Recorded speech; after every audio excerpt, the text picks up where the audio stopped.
Hey buddies, welcome to AmassGames. My name is Simon and today I'm doing a how to set up, play and review for the new 25th year anniversary edition of Wizard Jubilee Edition. So I will be comparing and contrasting it as well to the original Jubilee Edition. Of course, it's a bit bizarre, there are more than one Jubilee Edition, by Amigo, who also have made a 25th anniversary edition of the game Six Nimmt, Six Takes, by Wolfgang Kramer from 1994, and it's identical box. I haven't seen this thing with it, I'm not sure if it comes with it too, but you do get a score pad, so you get the same size score pad. You get a pencil like in Six Nimmt. You also get this obviously inlay as well. Now, I will be talking to you about the cards, the new cards that are in this Jubilee, this particular Jubilee edition, and of course what these are all about. So let me move these off to one side. Of course, please check out the unboxing video if you want to see the weight for this game, because these do weigh quite a bit. Now, there's also some translation text in here, because you can only seem to get this game in Germany, it seems. So in this particular game, it's a trick-taking game. It's one of my favourites, at least when I played the Jubilee, the other Jubilee edition of the game, as well as original Wizard and Wizard Extreme. So I have owned all of them.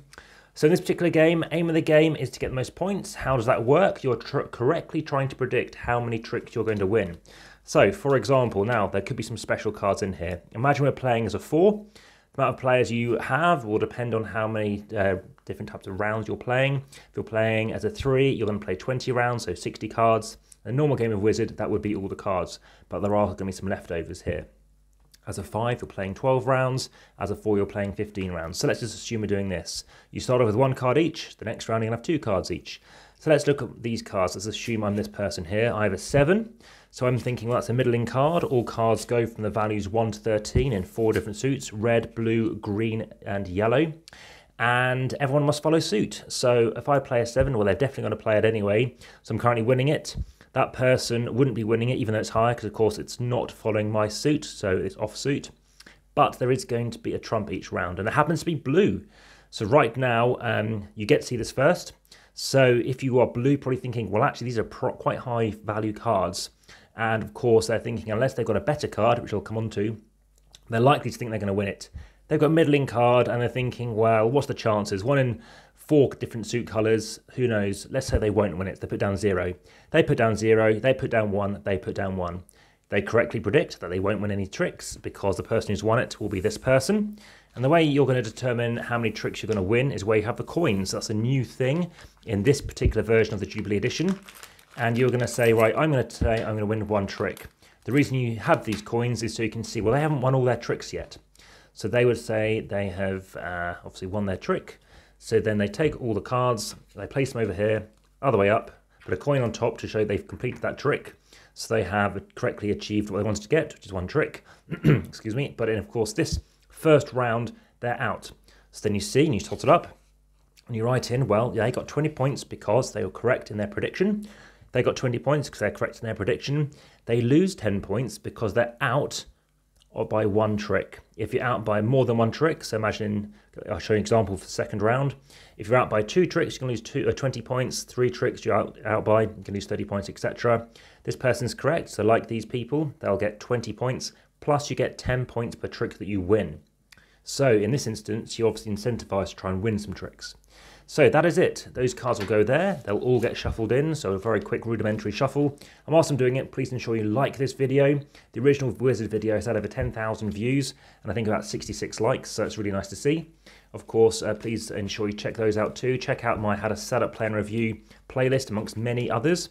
As well as that, please ensure that you share, subscribe, hit the notification bell. Oops, too many cards. And of course, also go over to the description, and you can follow via Instagram, over 2,200 photos, and other things such as supporting via Patreon. So this time round, let's have a look. Well, let's have a look with just this person's hand. Well, I don't think I'm going to win any of those cards. I could win this, but let's try and say I'm going to win none. So I'll say none. This person will have a look, and actually let's have them visible, even though this person wouldn't have seen them. So this person happens to say, they'll probably say none with that. They'll say none too. They are also going to say none. And they're going to say maybe 1. So this is where it gets very fun, because suddenly 2 tricks are going to have to get 1. But in this instance, there's only, of course, only, well, 1 trick is wanting to be 1. So there's going to be a bit of a problem going on here. So now we're going to lead off. Well, they didn't want to win any, so they're going to lead it with a 2. And then what they're going to do is play, well, they have to follow suit, but they can't, but they don't want to win it, so they'll play a higher card, let's say. Oh dear, which cards were these? I think it was like that. Of course, no one has the red, they don't want to win it.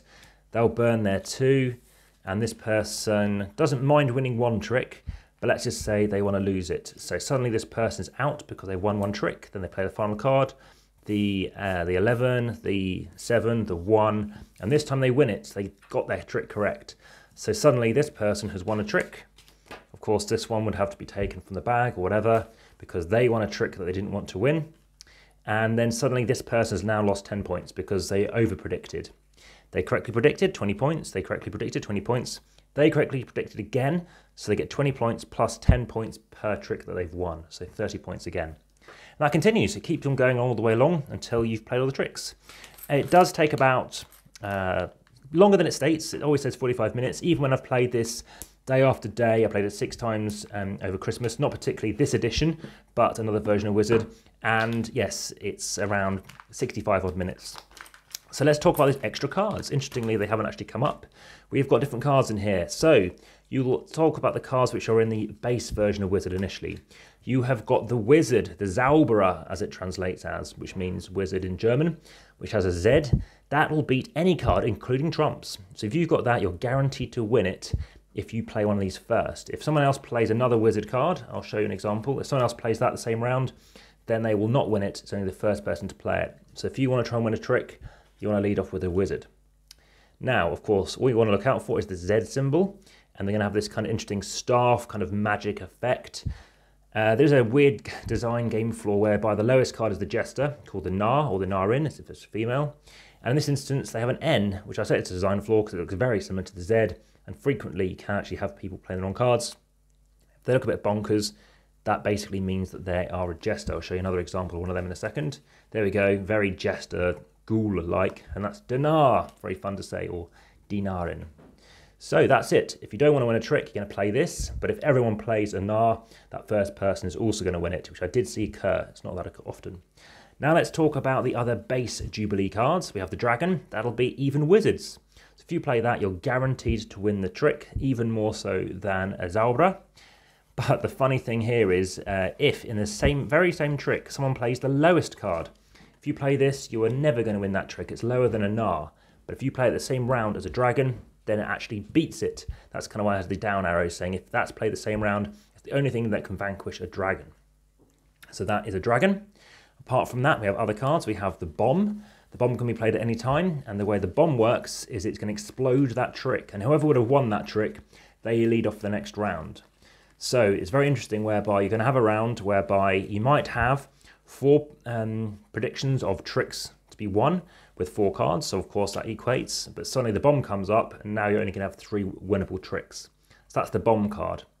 Aside from that, you have the Werewolf. Now you have to remember the Werewolf, whenever you see it, straight away, as soon as you get your cards, even before someone maybe even declares what trump it's going to be, you're going to play that, and you're going to take whichever card was the trick, the trump, sorry, let's say this red value, red suit, place that there, take that 4 value, put it into your hand, and name the new trump suit that you wished it to be. So it helps you out a bit there. Aside from that, there's a couple more to show you. You have got these multi-value cards. So we have got the Juggler. What that means is it's worth 7.5 or whatever you want. So maybe you don't want to win the trick, so you're going to do it off suit. So you'll say, let's say red is the trump suit. You'll say green, let's say. Of course, it's a half value, so you're unlikely to win it anyway. But everyone after that trick has been played, everyone passes 1 card to the left. So suddenly you're thinking, I've won all the tricks I've needed. And suddenly you receive, who knows, let's say a Zauberer. So that's the struggle you have there. Lastly, of the regular wizard cards in the Jubilee edition, you have the Volk, which means the cloud. And the cloud card, of course, is slightly higher. It's 9 3/4. Ultimately, it's higher than a 9, lower than a 10. Any, obviously, suit you wish it to be. And whoever wins the trick, whoever takes this card into their hand, because that's the trick they won, so maybe somebody won it with a 10, then they have to change their predictions of, imagine they say they're going to win 3 tricks. They need to up it to 4 or lower it to 2. So that can mess with them if they end up with that quite late in the game. Now let's talk about the new cards. So there's 2 new cards, only one of them is playable, and that is the Shapeshifter. So we have here Zauberer, as you can see, with his magic and his staff, but also a little crazy puppet because he's Dinar.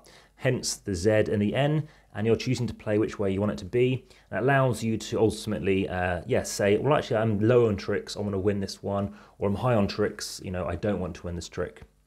And then that very last card of the game, what this last card is just so if you happen to change suits because of, say, the werewolf, and you want to say, right, I want the trick to now be, let's say, red, and it's already, well, of course, it was going to be something else, you can use this card here. What that card is, it's double-sided, as I'll show you. And if you want to say it's red, you're going to take the rest of the deck that isn't being played with, and then you're going to take it and place on top of the card just showing red, so everybody can see that red is the card needing to be played.